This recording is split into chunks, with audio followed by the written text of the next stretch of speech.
So welcome to the podcast. We'll just cut that part out. I was so excited to speak with you because I think it was 2 months ago that I won your giveaway, and you Yeah. sent me all these wonderful products, and that was my first introduction to your work. And full disclosure, last night I took I think this is your lucid dreaming. I'm not sure what it's called. Yeah, Yeah. sleep to dream. Sleep to Dream. And this morning I took the Violet Essence, which is my favorite. Um, So, first things first, what is herbalism for those of us that don't know? Because I have a very small understanding. I attempted to study herbalism 4 or 5 years ago, and then I didn't follow up. But I would love like maybe a short introduction to what herbalism is. Yeah. Herbalism, it's not so incredibly complex. Well, it is complex, but it is very accessible. And really, the basis of it is just the study of plants as medicine. So, that's kind of the groundwork for everything is viewing plants as what we take into our bodies to help heal and nourish our bodies.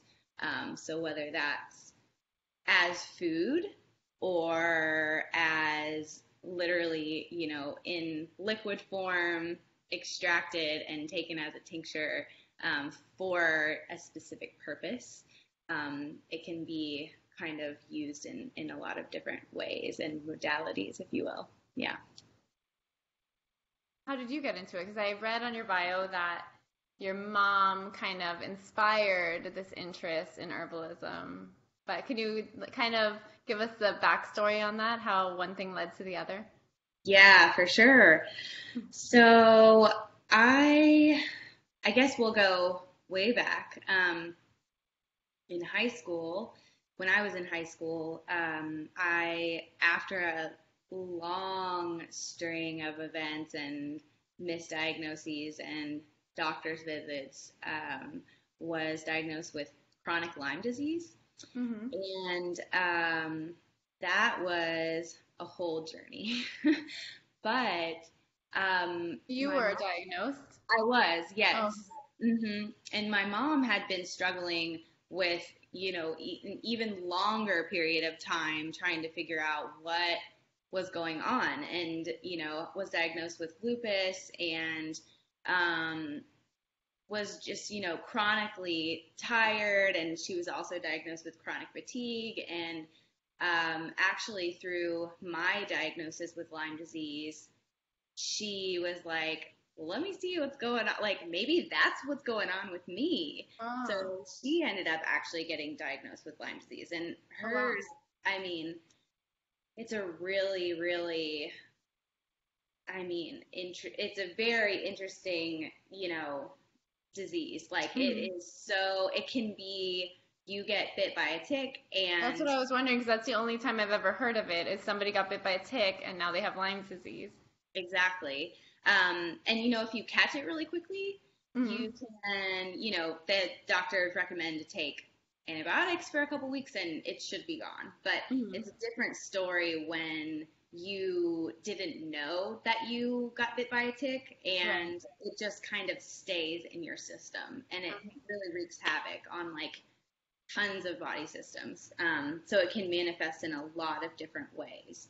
And it's really hard to diagnose. And also, I think at this point now, there's probably a Hmm. lot more research, but when, we were going through trying to figure it out, there wasn't a lot of research. Hmm. So, all that to say, um, I was going through a healing journey. My mom was going through a healing journey. She was hooked up to an IV of Oh antibiotics wow. for, a period of time. I was on antibiotics for a year straight, And what does basically. it feel like? Like you can't, like you don't have the energy to go about your day? Mm-hmm. And Yeah, absolutely. You can have pain in varied parts of the body. mhm. A lot of it was just fatigue. Yeah, being Okay. so tired, just, not being able to like get through the day. I would get home from school and I would go take a nap immediately. then I'd wake up and try to finish everything. And it just affects your immune system a lot. So you're not able to fight off like a common cold as easily and all of these things. So it's really, it varies from person to person depending on how long you had it and all of this. But since she'd had it for a really long time, like I had mentioned, she was really going through it. Wow. So that led her to being like, there has to be another way. Like there has to be something else, you know?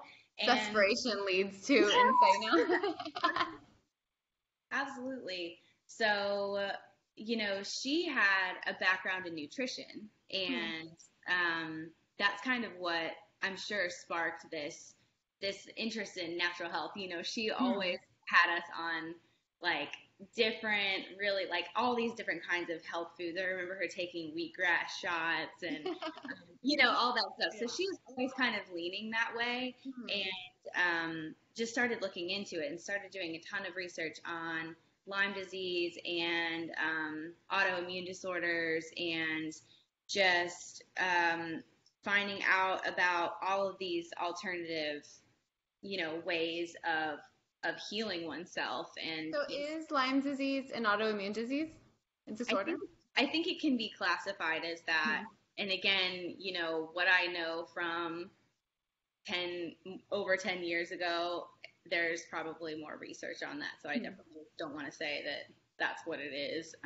But yeah, it's, like I said, highly complicated. So she basically, found out about, there's something called colloidal silver, which is also really hard to explain, but basically it's really tiny particles. And she was able to get off of her IV antibiotic treatment and use that.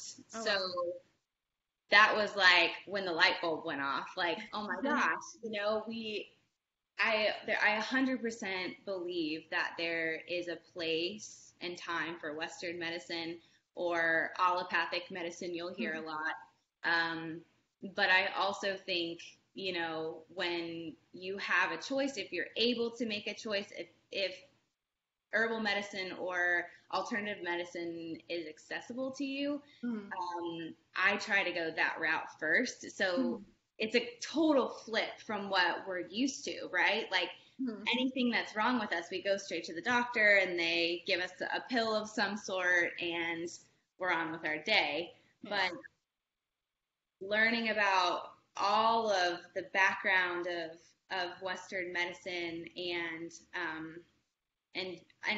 quite frankly, its shortcomings in some ways, that really opened my eyes of just this lived experience of like, oh my gosh, I mean, we can heal ourselves, After I was done with that study of just kind of natural health, I decided from there that I wanted to focus on herbalism because that just really clicked with me. So I came to Asheville to study herbalism and just fell in love. So I was like, I have to get there. I have to live there. And eventually moved closer this way into Western North Carolina. And it is just such a diverse, it's a very biodiverse region. So there are so many plants that grow here. And I'm a very tactile person. If I read about something, it'll get in there, but it's not going to go in there in my brain as well as if I'm like touching and smelling and like hearing about the plant, or like I go home and look it up to figure out what it is. And I knew that I really needed to be immersed in this world as well as I could be in order to really learn and to take it in, because that's how I learn, and that's how I kind of absorb things the best. That's so cool. So you moved close to Asheville. How much time between that and you starting Torches Ceremonials? I think it was like, that was such a strong period of transformation. It is definitely a Saturn return baby for sure. Oh yeah. Yeah, I had like I said, I had come to Asheville to study Hmm. herbalism, was living back in Charlotte, and had started kind of creating a few different things. And Mm. I've always loved to make products of sorts to give to friends and family. That's like my love language. So when I moved here, I lived by myself and was like, what am I doing? I was really and I was like, should I go back to school again? What should I do? And finally, the wisdom that I received was just do what you know how to do already. Like Mhm. what you have, use what you know. And for me, that was the herbal smoke blends that I was already making and kind of through being a little bit familiar with the Asheville area, there are so many healers here. And so many herbalists and, so many folks that are offering medicine. And I didn't see at that time anyone who was focusing. I will not say that there are plenty of herbalists that make smoke blends, but I didn't see anyone that was really focusing on them. So I was like, okay, maybe this is where I can kind of like sneak in that I feel like, is really helpful for people. So to roundabout answer your question, Yeah. the 6 months maybe Mm. from the time I moved to where, I went through a long winter of self-reflection. And Dark night of the soul. really felt like that. And yeah, I remember that spring being like, all right, we're doing it. Torches is Yeah. born. So, But yeah. I want to be able to highlight the idea. You said use what you know, or kind of you had this wisdom of kind of doubling down on what you already knew. And that's so difficult to do in the culture in which we're in, which is always on to the next thing or be more, learn more, do more. It's very hard to be a person here in the United States and not feel like you need the next degree, the next certification, the next, thing. How do you stick to your guns on that? I feel like I'm learning that every day. Right. Um, I think I saw in one of your podcasts that you're an Aries sun. Yeah, yeah, yeah. I think that's like what we do. Like, I mean, I'm just like, let's start something else. This Yeah. is exciting. I'm in that right now. Hmm. I'm in that right now. And I literally had to tell myself a couple days ago, just finish what you started, you know? I feel like So, I tell myself that every day. yeah, it really is. Um, yeah, I think it's a checking in. It really is. It's a checking in. Every time I'm kind of trying to reach outside of myself to reaching for something. Hmm. You know, I give myself a couple weeks. That's what I actually Oh, did. that's I was good. considering taking a course and I put on my calendar, it's coming up here in a little Hmm. bit. Okay, let's revisit, because I have a tendency to move swiftly as Aries do. Hmm. And, I was like, I really need to check in with myself. And what came through was, okay, well, first of all, I'm coming from a place of transition right now, and you know, all the eclipses were super intense for me, brought up a whole lot, and so it's like kind of noticing what your mental state is and where your heart's at. What do you have that you might not have finished yet? Hmm. Are you in a place where you might be able to finish those things first and kind of feel better? Because it's like it just reminds me of juggling, right? Like I Right. just caught this ball and I threw it up in the air and it's still there. I haven't caught it yet, but yet I'm trying to catch something else, but I still have a few up here, and right. Keep throwing more balls up. That's how I feel right now when I really take a step back and objectively look at it, and I'm like, okay, no, I need to finish a few things before I start something else and overwhelm myself. It's so funny that you said that because I use that phrase all the time. I always say, nothing has landed yet. All these things up here and nothing has landed yet. Yeah. So big Aries feels on that one. Oh, yeah, for sure. But going back to the moon, you said the eclipses were really intense. I think they were really intense for a lot of people. But you actually use the moon cycles in your work in order to produce these wonderful tinctures and other crafts that you do. How does that work? Because I'm not totally clear on how do you use the moon to tell you when to harvest or create these things. Oh my gosh, we could talk for. That was moon medicine has, just I think it's just so beautiful because literally every single person on this earth can see the moon and has access to moon medicine. And that is like what makes it so beautiful and so powerful. And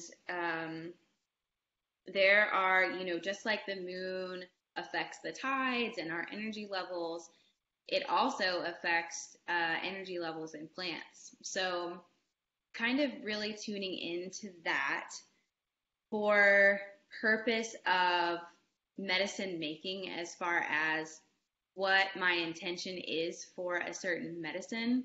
I might harvest plants or make medicine on a certain moon cycle, depending on what I'm trying to bring forward. And so as far as harvesting plants goes, my general rule of thumb and what I've learned is, when we're in a new moon phase, so we just came out of that, we're starting over, fresh start, seeds are being planted, and this is kind of when the energetic plant cycle is starting over as well. So I kind of like to harvest plants starting pretty much now until the full moon. And folks say the day before a full moon and the day before and the day after a full moon, you're still really getting that energy. So I love to harvest plants during this period. And it's kind of said that the energy is gradually flowing upwards as the moon is waxing. So you're getting that rising energy when you're harvesting plants around this time. And after that full moon, same thing. It's kind of like the plants are receding, going back down. And there's a difference, of course, between aerial plants, the aerial parts of the plants, which are literally what touches the air. That's how you can kind of remember it. So anything we see right now is an aerial part of a plant. And that's what's above the surface, right? So we can harvest these aerial plants that are getting energy drawn up into them during this period. And then if we're looking to harvest roots, it might be a really great time after the moon is waning. So the energy is flowing back down into the plant, back down into the earth. And yeah, that's a really lovely time to harvest root plants. So that's kind of my general rule of thumb for harvest. And of course, sometimes you just gotta make some medicine, and it's it might be whatever moon cycle that is totally fine, but I just find a really beautiful way to work with the plants. And of course, an added layer there is also looking at what astrological sign the sun is in, and then also what sign the moon is in as well, is a lovely way to kind of get those energies and sort of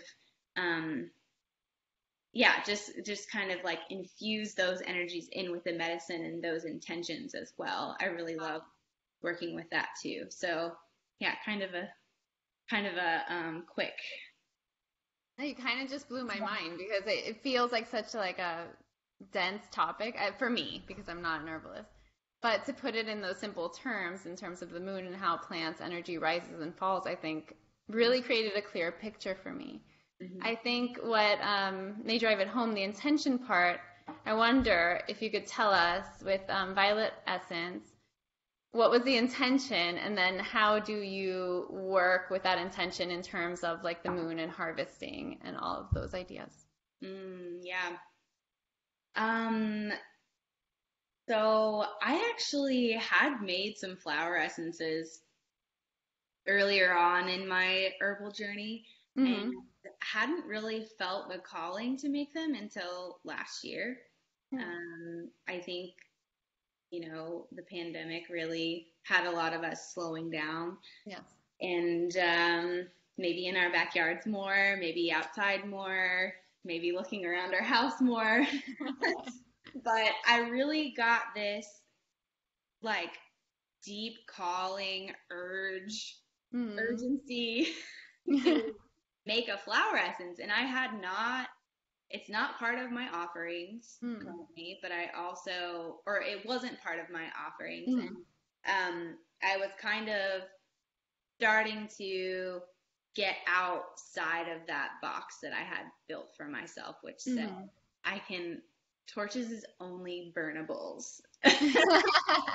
And after a few years, I think 4 years or so, I was like, I'm tired of this. Like, why did I limit myself, But I feel like as an Aries, that's like one of the things I do for myself. I create boxes for myself so I don't get distracted and move on to the next thing too quickly. So sometimes those boundaries that I set for myself are really good in the moment, but not necessarily long term. Because I think I went through the same thing through the pandemic. Like, why did I stifle myself in this way that I only think I can produce this type of work when I'm being called to do something else? So I totally get that. Yeah, that's a really interesting insight as well. It's like maybe not a defense mechanism, but like a way for us to make sure we keep ourselves in check. Yeah. That's good. Yeah, so I'd already kind of started making tinctures and being okay with that. So I was like, sure, why not do a flower? That's great. But the violets were just calling to me. And first of all, it's about slowing down. It's about looking around and what's standing out to you at that time. And I had that because I was doing those things. And yeah, I mean, it really was just this message of I need to work with this plant. And they're just glittering my backyard. And I waited until it was a full moon, and I know the sun was in Aries. So now what's the opposite So of Libra? Aries? Yes, thank you. Did not remember where. So Libra moon, Aries sun. Thank you. And it was actually my birthday also. Oh, wow. And a super moon. So I was like, okay, got these violets. They're going to be good for a little while. I'm going to make this medicine. And the way that I like to make my essences and that I developed that time was really sitting with the plant and kind of receiving those energies, receiving the message from the plant. Also, I love to cast a circle. I love to, just sit with it, light a candle, and really listening and receiving what that plant medicine wants to bring forward. And so, it's on the one hand being open, and then on the other hand, sort of knowing through sitting with the plant what I've received from it. And, and even like old anecdotes, right? Like, we've probably heard shy violet before, right? Right. That's kind of one of the medicines that kind of came forward was, don't be afraid to shine your light. And I love that. that's what came through, really, was this like magnificent beauty of a violet that you might not see unless it just catches your eye. It's not this like boastful, huge sunflower. It's this like glittering, beautiful, like kind of dark, really sweet energy. And that, I hope that comes through in the medicine. But I think it does. And how perfect that it was made by an Aries on her birthday with the supermoon, because Aries are all about getting all of us to be able to shine a little brighter, to be able to like step into our power, right? At least that's how I interpret it. Like, we can be hot-headed and a lot of other things, but I think what we inspire others to do is to step forth, like kind of let your freak flag fly and be who you are, right? And don't be a shrinking violet. Exactly. What's so funny is that when I reached out and asked you how to use it, and you were kind of like, use it when you feel like you need it and don't when you don't. I'm like, that is so perfect. And so perfect for me that can never keep track of when I'm supposed to take things. But it really has worked well, and how empowering to be able to give yourself the medicine when you feel like you need it and then not take it when you don't. Yeah, exactly. Yeah, I think too that that's one of the lovely things about flower essences is that they work on this energetic level. So, it's something we can have with us. We can carry it with us.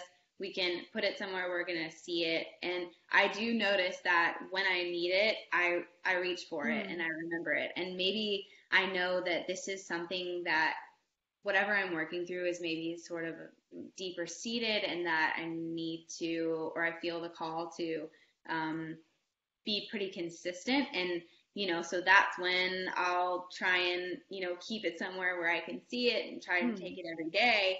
And, that's what they say about flower essences. It's like, maybe you're really trying to be consistent about taking it every day for a week or 2 weeks or however long. And once you forget, they say that the medicine has done its work. So, I think that's really lovely too. That's great. And is it true to say that it works on everybody differently in terms of flower essences? What I feel when I take the violet essence may be different than what you feel or another person. Is it adaptogenic in that way? I would say yes. Yeah, for sure. I hopefully, there are common threads with what people are experiencing with the medicine. Sophia from Divine Voice Britannica, she said that it's really helped her find her voice. And so I think that's really lovely. And it's like in line with letting yourself shine, right? So it's like, I think everybody I'm sure will have a different experience, and people will probably feel it stronger or not as strong. And it's like what you said about mentioning adaptogens, how they kind of change in different folks' bodies depending on what they need at that time. I definitely do believe that's true for flower essences.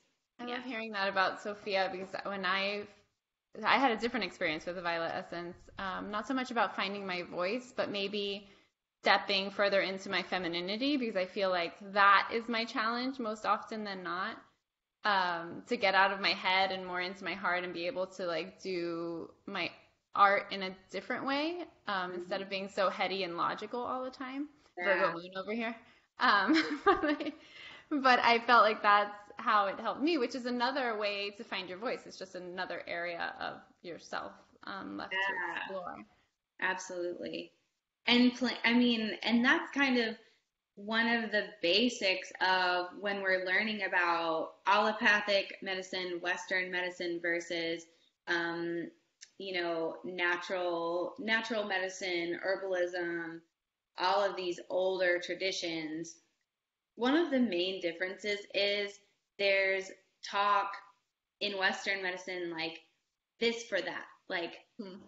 violets are for Yes. grief and opening the heart, and that's it, you know?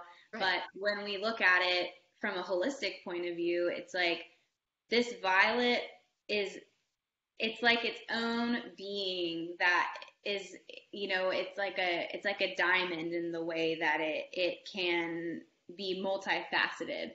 And there isn't just one part of the violet that we can use or that is helpful, right? There are so many different facets of this plant. And so we can't just say that there's one thing that we're using for. And so, yeah, there's also that huge experience of like, just all of the different facets of the plants and how they might manifest in energetically in different people.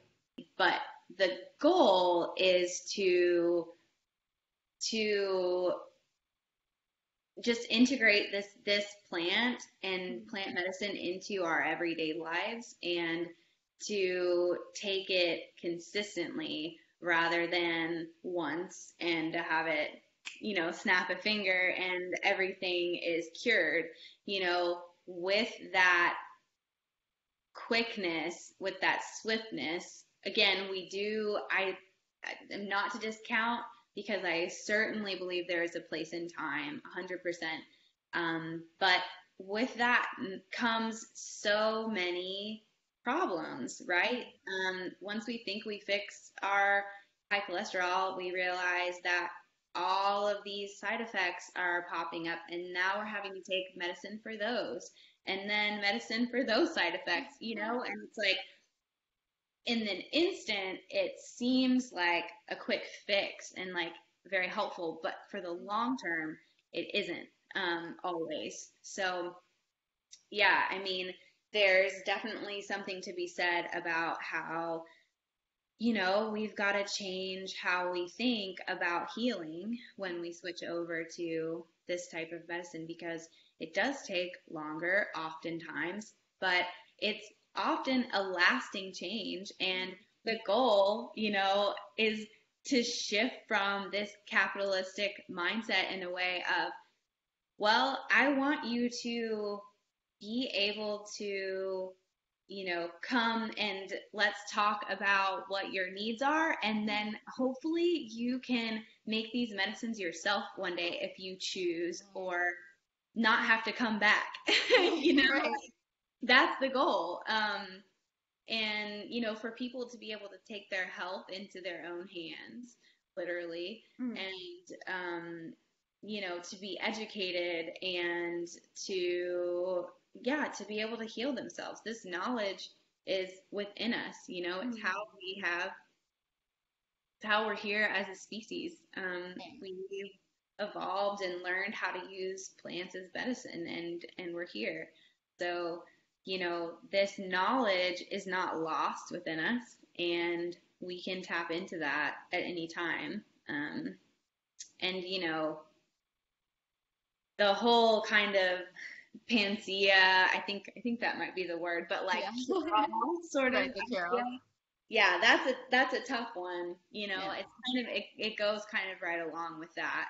Like, Yeah, I also think you just made me think of how when we take medicine and it's fixed right away, at least when I started using plant medicine, I was pregnant with my daughter because I couldn't take anything else and I had a slew of allergies and, all the things I could have, my scoliosis and everything else.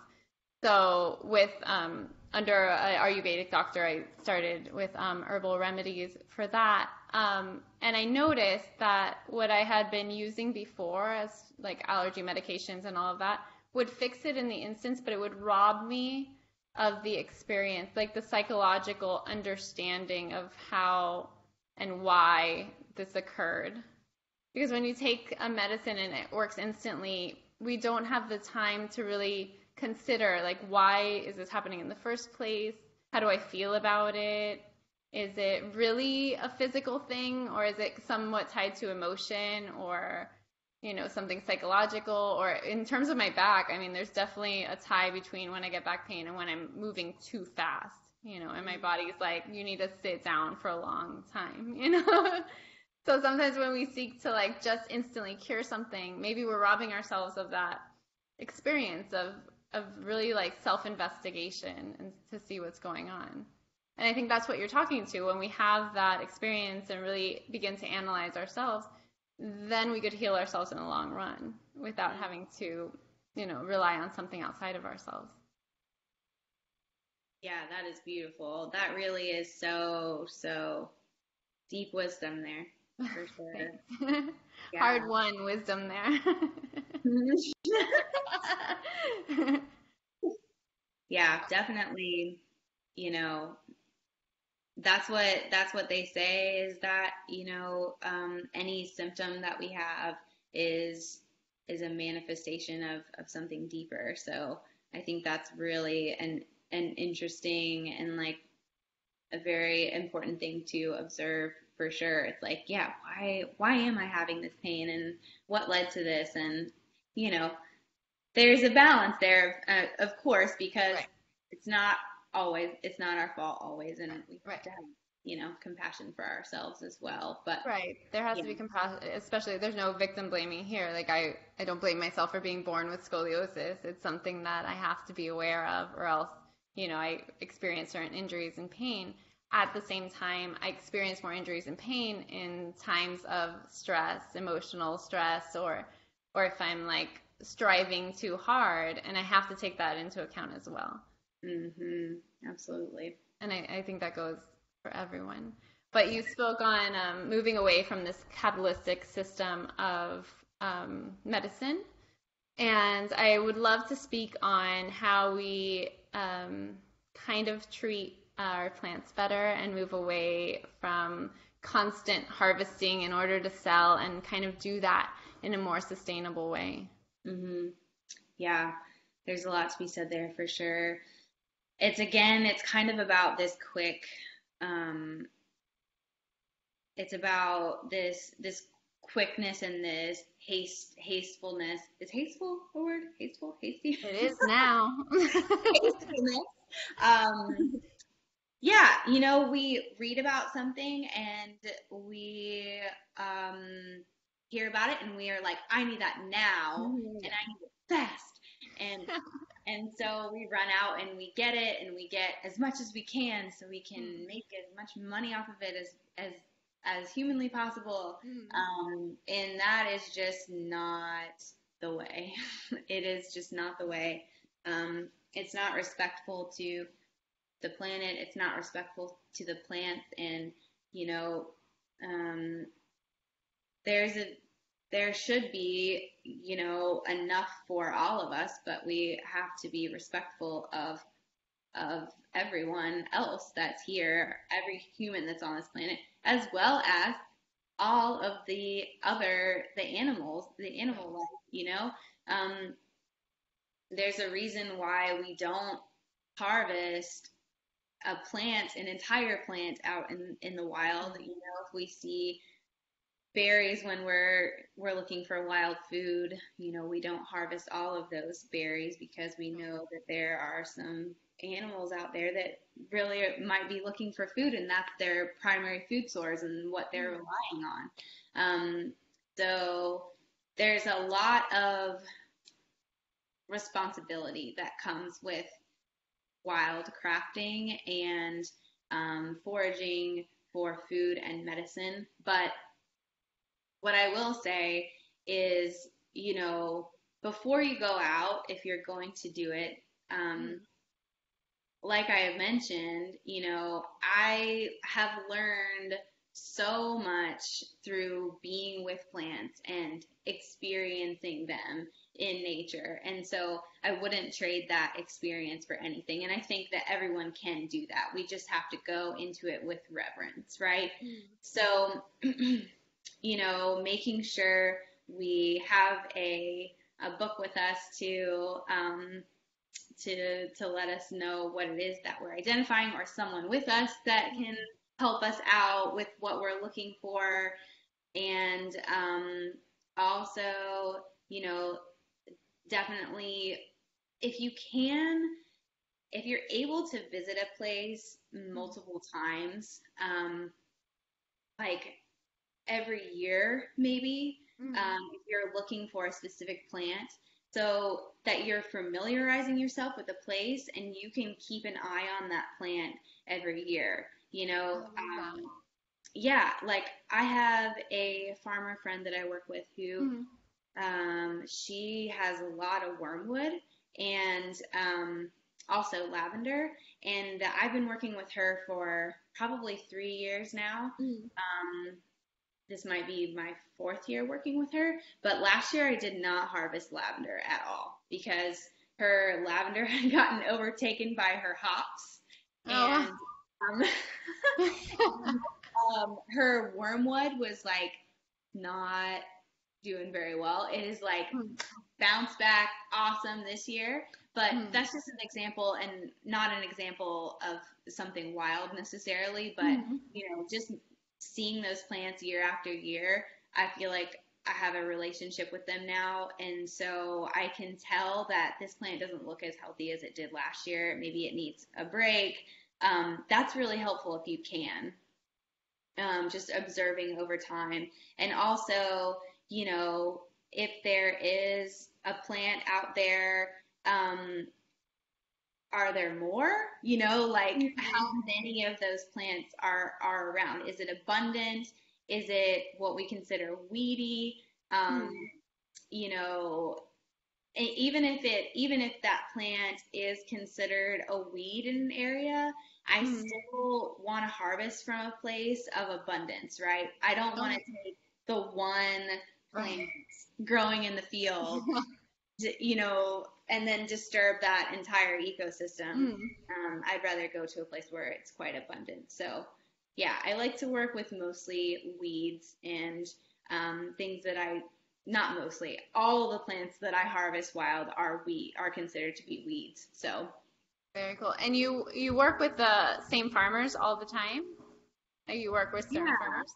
Yeah, it's a combination. So like I mentioned, there are a few weeds that I harvest. There are a few things that I grow myself. And there are a handful of farmers I've been so blessed to work with that I have a relationship with them where I can go to their farms and harvest the plants myself. So that's super helpful for me because of what I do with them. I might need like a long stem for a bouquet, a burning bouquet, or I might need to have the ability to like pick and choose what I actually want to use for the medicine, for a smoke blend per se. So, and being able to like dry the plants myself and control that aspect of it is really great too. So yeah, it's really fun. I love that. You know, my favorite movies growing up were Fern Gully and The Medicine Man. So you're like my Fern Gully Medicine Man dream come true right now. I've never seen Medicine Man. I need to check that out. Oh man, I think I watch it once a year because I remember being a kid and that was the first realization of like, oh, plants are medicine. Like you can do that. It's a horribly sad movie, but also beautiful in terms of like how plants are used to both help. And I think there's an aspect of that movie, if I remember it correctly, where they were harming the indigenous people of the area, and he had to come to terms with that. But that's a whole nother story. But I know you do want to speak on cultural appropriation in terms of herbalism. So I would love to touch on that before we go, because we could probably talk for another 2 hours. But oh yeah, that could certainly be 2 hours. Yeah. Well, I guess in the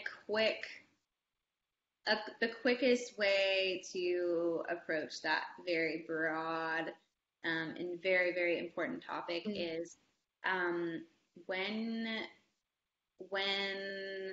you know, thinking about what plants to harvest, it's definitely important not only to find out if it's abundant in your area, or conversely, if it is at risk or endangered.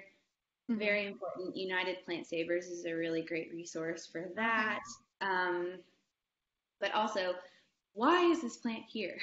You know, Yeah. is it native to the area? Is it sacred to a group of people? Is it sacred to a group of native people? Was it brought over by, European people? And why was it brought over for that reason? Like we mentioned dandelion earlier. That was a culinary herb to French folks, and they use that in cooking super often. And now we just like throw it away like it's a weed. But it's like it's really cool to find out what the history is of the plants that we are harvesting, and to be very careful about what we're using, because again, that plant could be very sacred. And going back to previous talks about over harvesting, I mean, that is extremely harmful and dangerous to people that do use those plants for ceremony, and that those plants that are so deeply ingrained in their culture. And I mean, white sage, of course, is what's coming to mind. That's what I was thinking of. Yeah, the great sage debacle of 2019.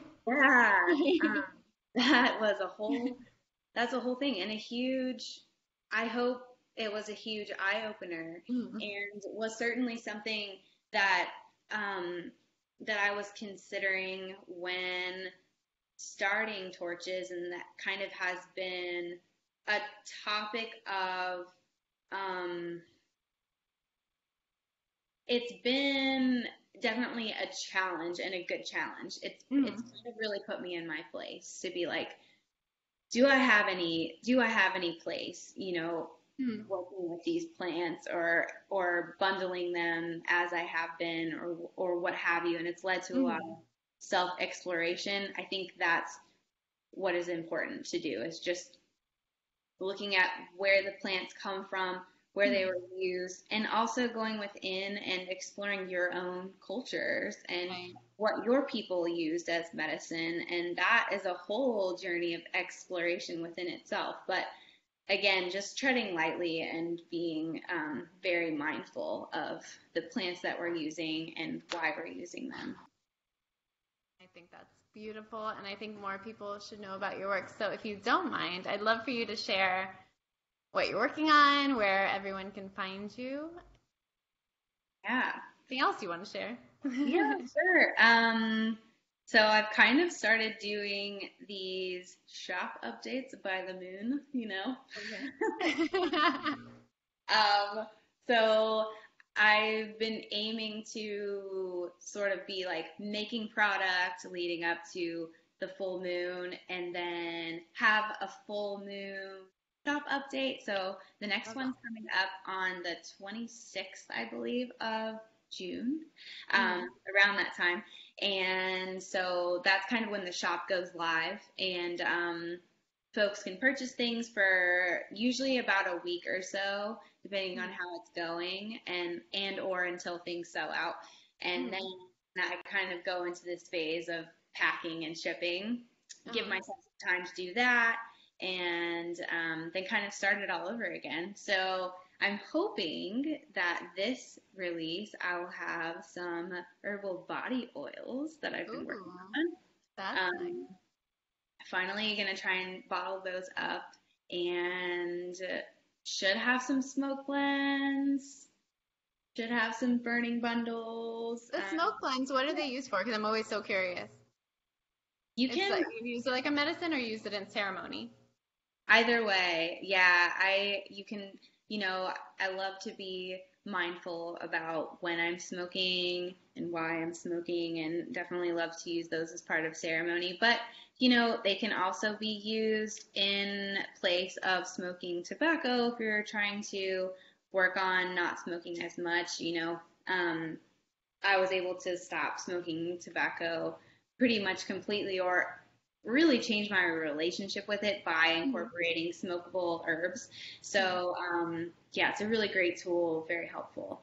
And I have loose packs, so you can roll your own. I have pre-rolled, which are really fun. So, yeah, they're great. So yeah, I'll have a few different things up on my website for the shop update. And how do folks find out when everything's up and ready to go out? Mostly through Instagram. And so if you go to my main page, it's just Torches Ceremonials, all one word. And if you go to the link in my profile, there's a link to my shop. But I also have a link to my newsletter, which trying to work on getting better, but just getting into folks' inboxes is good because, we're all dealing with the algorithm, and I know folks aren't always seeing things if they want to be seeing them. So trying to get on there a little bit to alert people who aren't necessarily seeing things. Yeah. Yeah, and I'll put all your links and things in the description of this video and on the podcast notes. Is there anything else you want to share? Anything exciting and new coming up? I don't think so. Yeah. I mean, it's all exciting, right? Everything's happening. Yeah. It's blooming. I'm excited to see what messages are going to come through from the plant this season, whether it's to just be still and calm and just observe and focus on, being present, or maybe it's going to be like specific medicine that comes through. So yeah, I'm excited for what the summer and the fall and the harvest is going to bring. Yeah, I'm excited to find out. So I'll definitely sign up for your newsletter, and I hope other folks will too. I want to thank you for coming on to the Wild Wonder podcast. This was great, and I feel like I was planning on 30, 40 minutes, but I think we could go for another hour or two. No, definitely. So you're welcome back anytime. It was so lovely to meet you, and thank you for all the work you do and the education and wisdom you've provided for all of us today. Thank you so much. I'm honored. Really appreciate you. I appreciate you. I hope to see you very soon. Have a most beautiful summer day. And I hope to see you very soon. Bye. Alrighty. Bye.